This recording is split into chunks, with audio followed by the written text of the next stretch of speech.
Hi, everyone. I'm James Garbutt. And I'm Denny Dumas. And this is the Garbutt Dumas Real Estate Podcast.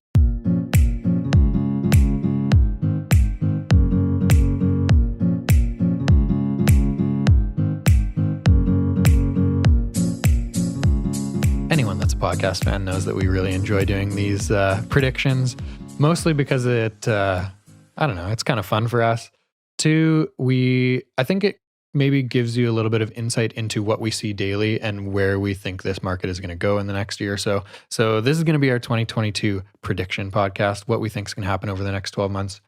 And to start, if you listen to last year's, the end of 2020, we predicted what we think is going to happen for 2021. And so I wanted to just share a few things that James mentioned, a few things that I mentioned, and get Monica and James's reactions on, were they true? Were they outrageous? Were they maybe underestimated? So let's start with one of James' first comments in that prediction podcast was luxury will improve. Didn't necessarily say a stat of like 10%, 5%, whatever, but your comment was 2019 and 2020 were quite slow for luxury product, and 2021 will be a year where it sees much more activity. I mean, that's a pretty obvious yes, but obviously I kind of left it really gray so I could win one there on that prediction. But just hearing that the luxury market will improve. When we did that podcast a year ago, the luxury market was suffering. It was hard. hurting. Yeah. Oh, like the $3 million house in the North Shore, the $2 million house in the Tri-Cities compared to today's value.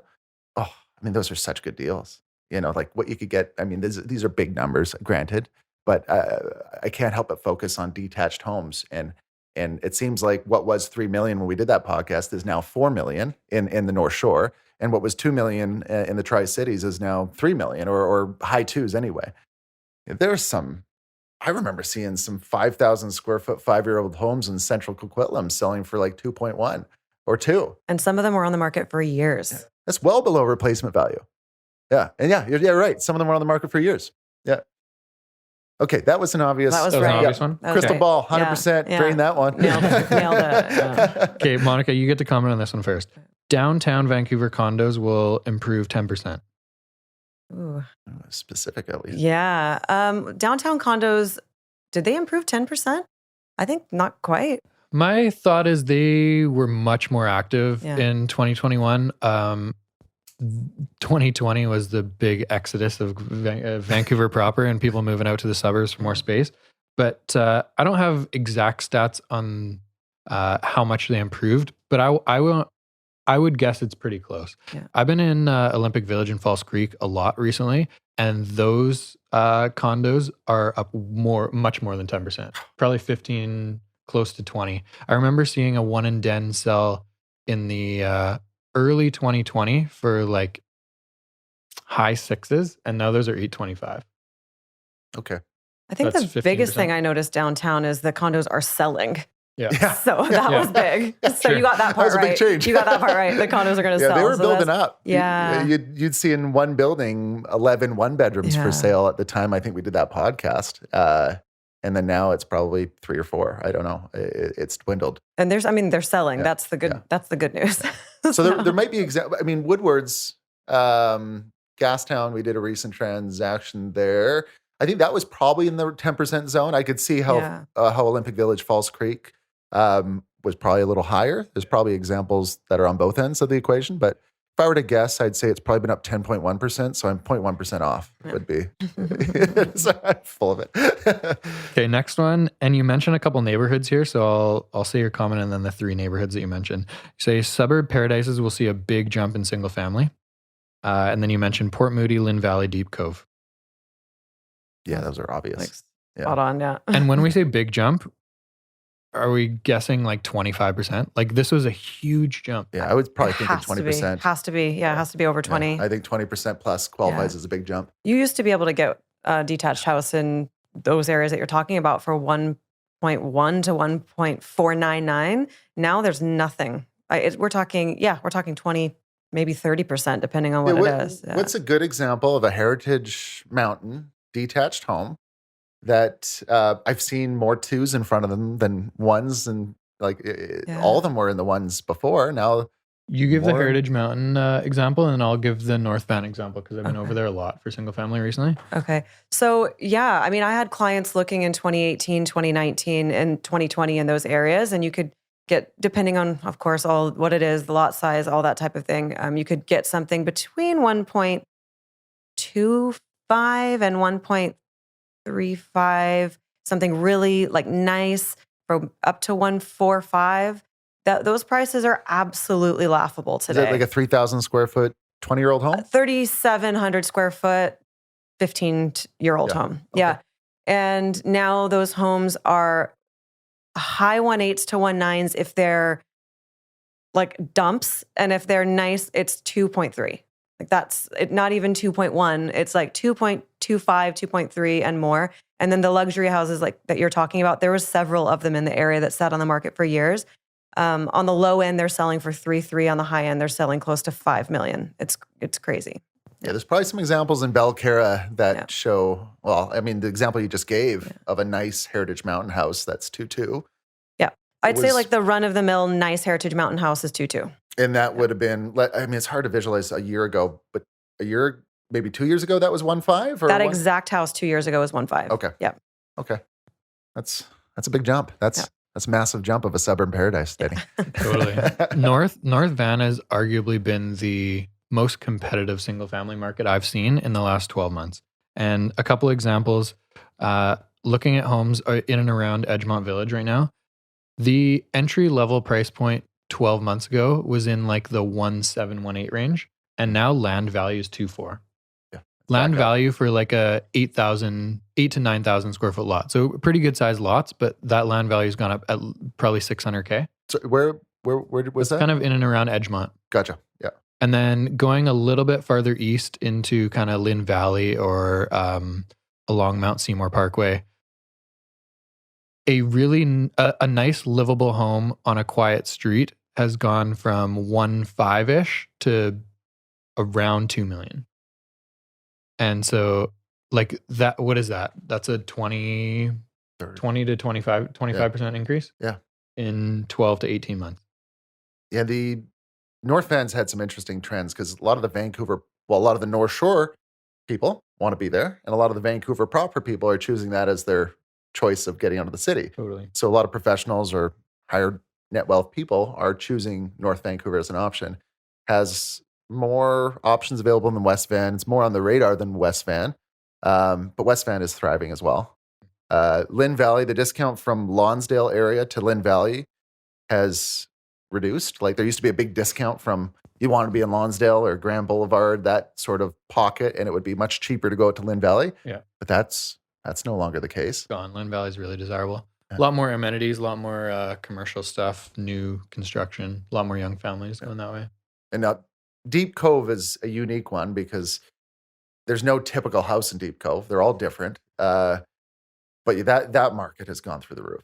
Like there's some way out there examples. I remember showing two relatively close to land value homes that were on 6,000 square foot lots. And they were basically land value. And one sold for 1.8, one sold for 1.85. And there was, view, inside lot, land value, Deep Cove proper. I've seen homes that have like the 90s built vinyl siding house that's on the outskirts of Deep Cove. It's kind of like the Walnut Grove Langley Special. Yeah. I've seen those getting in 2.2, which is crazy when you see like a 90s built vinyl siding home that's 2,900 square feet going for over 2 million. And then, obviously Deep Cove is one of those. It seems like an interesting history because clearly when it was originally developed, it was a blue collar or it was not a wealthy location because the homes were so small. And then now to be on the water, it's like 5 million and up, and 5 million doesn't get you anything on the water. And I think what was selling for, call it a $2 million house. Wow, there is no typical $2 million house in Deep Cove, but yeah, I would say a $2 million house pre-COVID is now $3 million in Deep Cove. Or yeah, it's one of the extreme examples, just like certain pockets of Port Moody and Lynn Valley. Okay. But Fort Langley has one too. I didn't put Fort Langley on the list. Didn't say Fort Langley. Okay. All right. The last thing Jamie said to end was 2021 is going to be a big year and 2022 will be better. Oh, jeez. So now that we're a year ahead, I think 2022 is going to be more competitive, more active than 2021. I think prices are going to climb in the next 6 months. So I think that is very correct. It was a pretty blanketed, easy statement to make. Yeah. But going into 2022 now, I see it being a really big year. And I think people are going to look back on 2021 and think I missed an opportunity with getting into the housing market. Single family. Anyway. I have no comment on 2023, by the way. Yes. I wouldn't. Okay, so the three things that I said were suburb townhouses are going to go on a huge run. Nailed Yeah, it. that's accurate. No comment there. We talk about townhouses a lot. Yeah. The second thing I said was Poco is going to have a record year in desirability and prices. Well, yeah. Yeah, that's easy. Yeah. That's Yeah. It's someplace that we had, well, personally, I didn't have a lot of clients before this last year even consider Port Coquitlam. So it went from not considering Port Coquitlam to me doing buyer's tours there once a week. I think there's a lot of people not considering Port Coquitlam as a home, and it is probably one of the better cities around. From if you're a condo buyer buying on that Shaughnessy Strip by Gates Park, that little area there, that's got a real cool village vibe. If you're a family and you want a detached home, I mean, there's so many options. There's so many options north of on the mountainside of Lougheed Highway. If you're close to Coquitlam River, you have all the trails. There's mountain bike pump tracks and skate parks. If you're on Burke Mountain, you have a nice new home for cheaper than most other parts of town. Poco is, Burke Mountain's technically Coquitlam. Yeah, but Poco it's Poco. Yeah, Poco's great. Yeah. I like what the city is doing too in terms of development and amenities. It seems like every year there is tons and tons of new amenities, new breweries, new shopping, new restaurants. Like that Ranger Lane, Fremont area is a prime example of just, it's attracting young families for amenities, for trails that are around the river, and a lot of newer construction that you do not get for the same price in other cities. And then the last thing I said was, you'll probably remember this: buy a single family house now, or you may never be able to. That's a bold, but yeah, there's some people that strikes truth with. Totally. Because, I mean, we just talked about 12 months ago in a few different neighborhoods of Port Moody and North Van of what prices were for single family 12 months ago versus what they are today. And my honest thought for 2022 is the next 6 months are going to be eye-opening for a lot of people. The demand is outrageously higher than the lack of supply that we've had. And I just don't see that supply nearly catching up with how many people want to move into bigger homes in the next 6 to 12 months. I guess we need to provide some predictions for 2022. We do. And right now we're having this chat at the end of 2021. And just to kind of set the tone for it, I believe this year, every month has had, like in terms of the real estate board sales stats for Greater Vancouver, every month has been, has had higher sales than the 10-year average. And if I remember correctly, I think there was a couple record years in spring, like I want to say March, April, or May were the highest ever recorded. But I know there was at least one record month, but I believe there was two. So, but 12 months of the year were above the 10-year average in terms of sales. Let's call it 2 of them were record years. And record months. And then I believe since March-ish, since spring, the number of listings hitting the market every month is below the 10-year average. So we're on a macro level for Greater Vancouver, we're in a dynamic where we've never had more sales and the listings are below the typical amount. So we're entering 2022 with low inventory, built up demand. And so that's the base of our predictions. What's going to happen in 2022? And let's throw some obvious general ones in there so that we feel like, we're at least a little bit right. But it would be nice to have some specific ones, or even ones that might go against the grain of what feels right now. So what predictions come to mind for 2022? What do you want to throw out there? I got a few things. You want to start? Okay. So one is around interest rates. A lot of people right now, a lot of consumers are talking about the fear of interest rates going up. And keep in mind, they're only allowed Bank of Canada is only allowed to increase it. I think it's 25 basis points, 0.25% per quarter. I do not think that it will go up more than 0.5% in 2022. So I think people should calm down about the interest rate conversation. Yeah. It is a lot of people are talking about, oh my gosh, but what if I spend $1 million now and it goes up to 6%? Like, that's not realistic. So my comment is, I don't think it'll go above 0.5% higher than it is today. So in the next calendar year. Max 2 rate hikes. Correct. Quarter point each. What do you think, just adding to your prediction, what do you think the 5-year fixed rate will be at the end of the year? What is it now? Or next fall? 229-ish? I think that would be on the high side. Maybe just over 2. I would give me the 0.5%. Give me the 2.75-ish. I think it would be up. My guess is that it wouldn't go up as much. Yeah. My guess is, and I agree with you, that there would be max 2 rate hikes. I think we're probably more likely in for 1.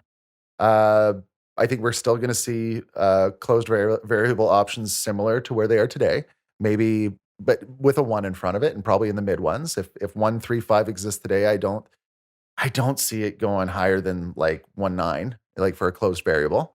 That would be a huge change. And then, I just basically, I see a couple fixed options around that 2 or under 2 mark. It might be a 2 or 3 year fixed that's under it. And then the 5-year fixed up, I think it's going to be in the mid 2s. Okay. I mean, it's a guess. We're not pulling levers here on rates. No.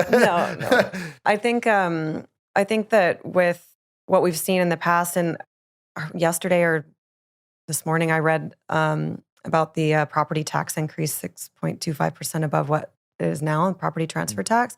I think that all of these things and interest rate increases and things are things that the government's going to do to try to control the market. But what we're seeing and what we've seen all year long is that there's just so much need for housing that I don't think these things are really going to affect it in the way that we've seen it actually affect the market in the past.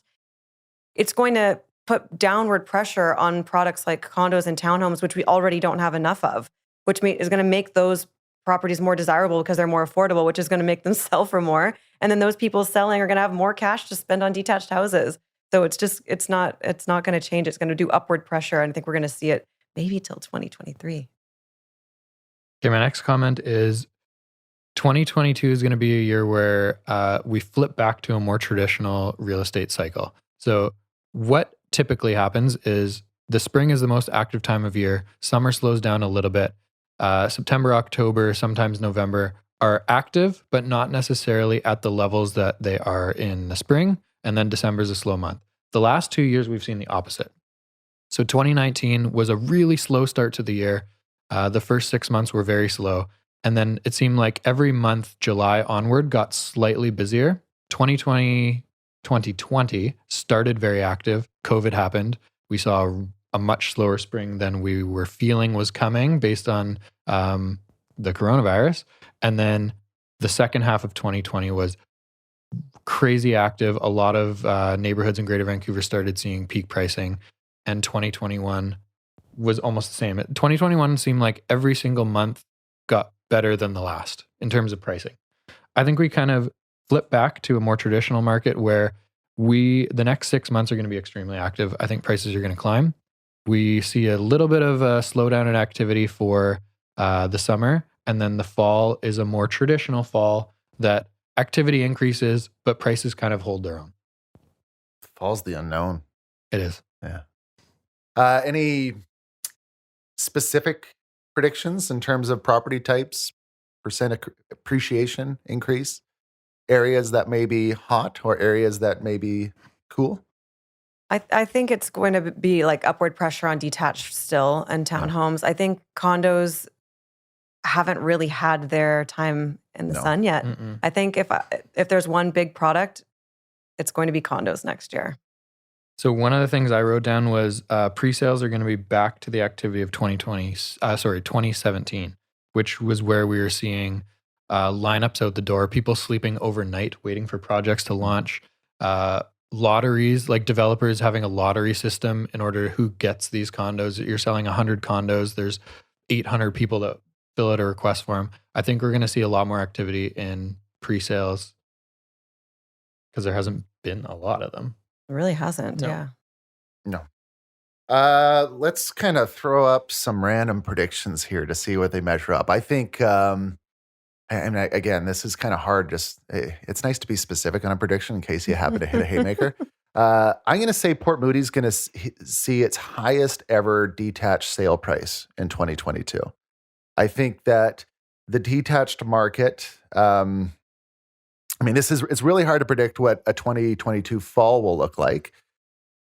But I think in the detached market, there's so much pent-up demand and they can't loosen up the supply enough that in the, call it, more affordable price range of a given market, I think there's a good chance we'll see the highest and craziest sale prices in February and March before the spring hits. And I'm saying that because I think there's going to be a lack of inventory. And in January, that lack of inventory you're going to start seeing some examples of bidding wars. And then by February, those examples will be more extreme. And somewhere, call it late February, early March, somewhere in that zone, a couple of people will get lucky with some sale prices that will mark a 20% jump from today's prices in December. So well, not 20% from December, call it 20% from, I don't know, October. But I think there's going to be some extreme sales for detached homes in markets where buyers are clearly frustrated, North Shore, Port Moody, and really all over, even New Westminster. There's not a lot of selection here. So I think we're going to see some pretty crazy prices early in the season. I think come summer, buyers are going to want to vacation more. People are going to want to vacation more, and the supply will loosen up, and it'll ease.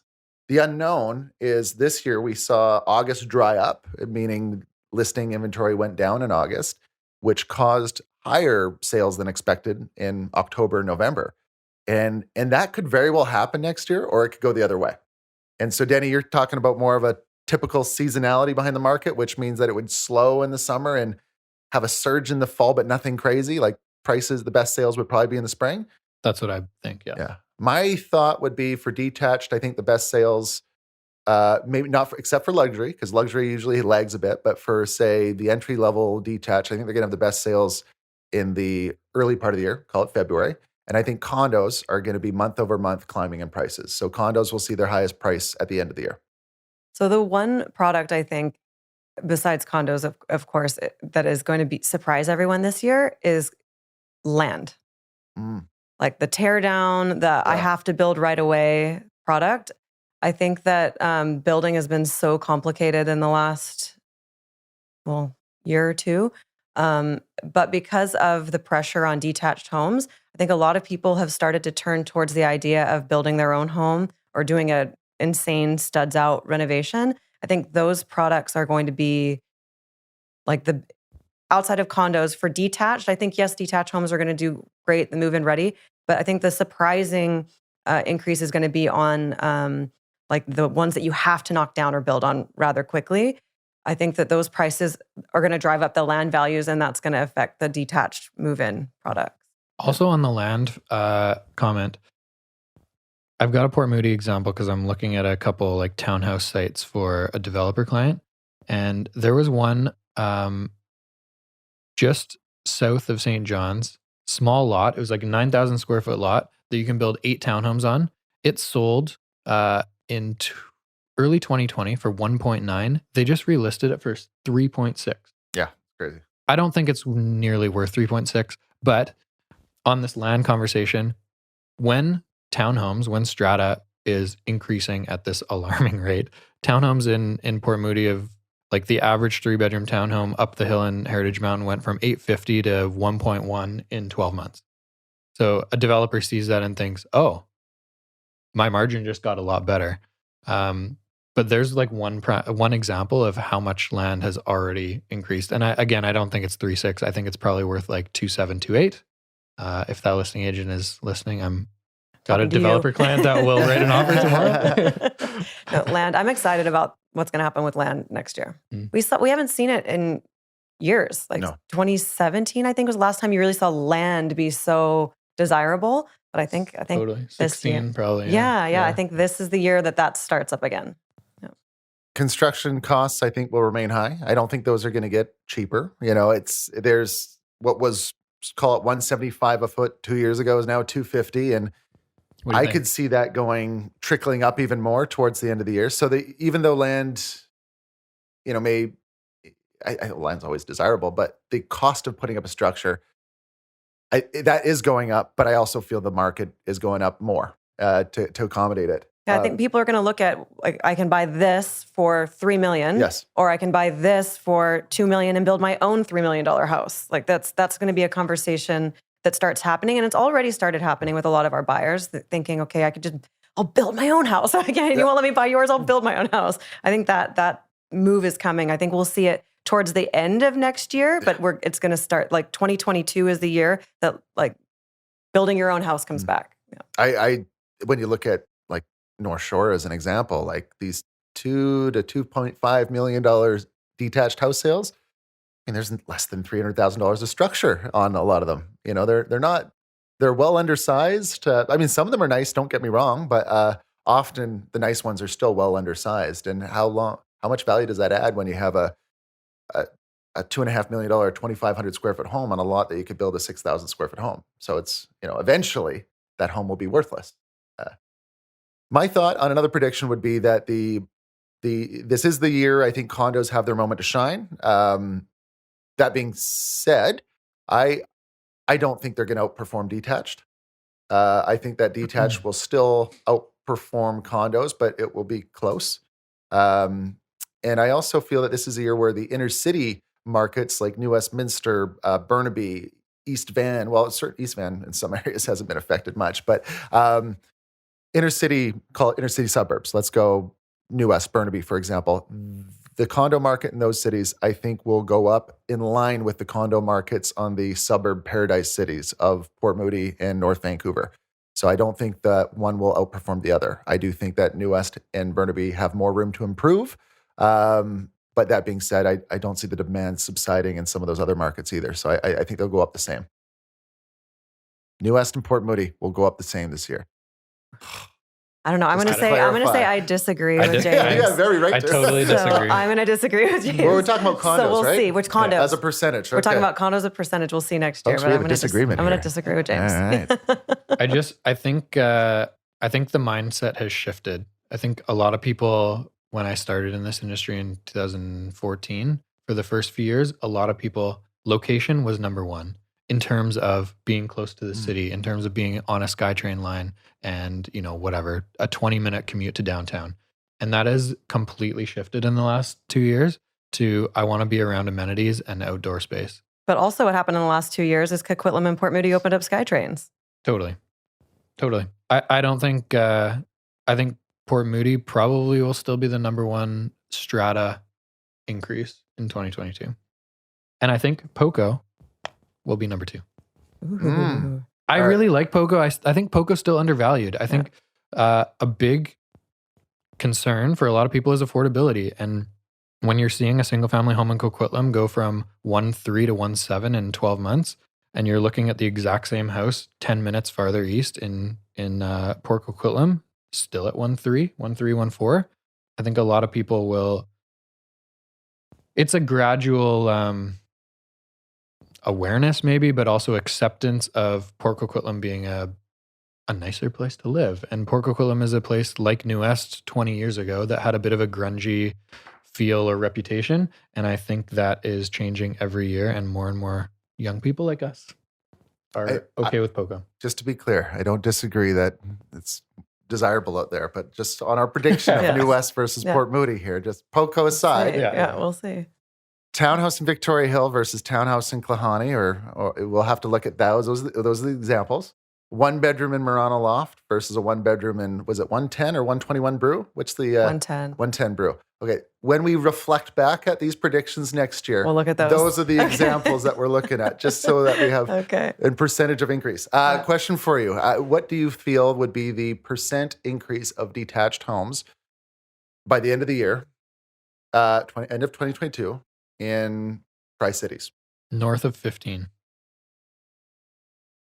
Am I allowed to say that? Or do I have to give you an exact number? It depends. If you want vague answers in your prediction. I just want to be right. So sorry, ask it again. So what would, we'll use Tri-Cities, a detached home, when we look at the real estate board stats and we look back at how much it lifted over 12 months, what do you think that percent will be December 2022? Okay, I'm gonna say like from December. December 2021 to Okay. December 2022, percent increase detached homes prices. I'm gonna say 18%. That's accurate. Yeah. I'm gonna say 20. All right, but just I do feel Yeah. we're in for another 20% lift year, and I think that 20% will apply.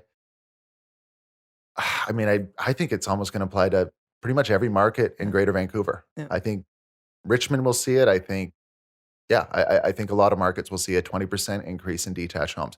15% is a little more conservative. Yeah. Don't blame me for that. 18, very accurate word number. What do you think that number will be for Tri-City condos, 1 and 2 bedrooms? And is that different from your prediction on Vancouver proper? Yeah, I think condos is probably more like the 15 to 18%. Detached is like 18 to 20 for sure. Like I'm pretty confident in that. But condos, I see them increasing. But it depends on, like, condos is so vague. There's 1 bedroom, there's 3 bedrooms. I think luxury condos are going to do really well, which they already have, but I think they're going to continue to do well and be more desirable as townhomes and detached are harder to get into, like a large condo. I already have clients that have pivoted into large condos and put the I want a townhouse thing to rest. So I think that we'll see more of that. I think we'll see more of that, and it's going to drive the prices up because those budgets are higher. Those budgets are in the millions instead of, the 700,000 to 800,000. So 15% at least, but I'm going to say up to 18% on the condos too. Yeah. Any comment on where you think the hottest market for condos or the most gain in condo prices will be? Large condos, two bedroom Larger, condos. okay. Yeah, larger condo. Like anything over 900 square feet is going to do really well. Yeah. I'll put mine. I think we'll see a 15% lift in condos across the board, Greater Vancouver, and I would anticipate maybe the Olympic Villages in terms of areas, Lower Lonsdale's. Oh, geez, I don't know. They're already so high in prices, but I would be inclined to think that Olympic Village might be more than 15%. Can't come, but I think overall, my guess of condo prices across the board will be a 15% increase, which is a lot. That's a big jump for condos. I have a slightly less optimistic view on resale condos. I think resale condos will see a much better year than 2019 and 2020, but I think that number is going to be like 10 to 12%. I think pre-sales is going to be where condos see the most activity. I think there's going to be lineups in pre-sales again. There's just not I think it's enough. going to be cutthroat to get into a pre-sale. Yeah, there's not enough. Yeah. And you know what? 15% is an ambitious number for a condo. Like when I'm looking at certain developments in New West, it'd be hard to believe that a 1-bedroom in Victoria Hill will be up 15% this year. So that would be more likely. I would think that would be 10%. But, maybe, Boza's building on the waterfront at Pier West for 1,300 a foot. So who knows what can happen. 15% is an ambitious target. It could be 10, Denny, but I'm going to stick to the higher number. I still see the trend being, we got to go. Okay. I have a PDP class. Last comment. I still see the trend being people looking for more space. And I think the greatest demand is going to be for those 3-bedroom townhouses, for those entry-level single-family homes. And I think a lot of those people are selling condos. And I just think the supply is going to be enough that doesn't put super upward pressure on prices for resale, your typical resale 1 or 2-bedroom condo. All right. Jamie's going to lose his license if he doesn't go. So we better wrap this up. Thank you.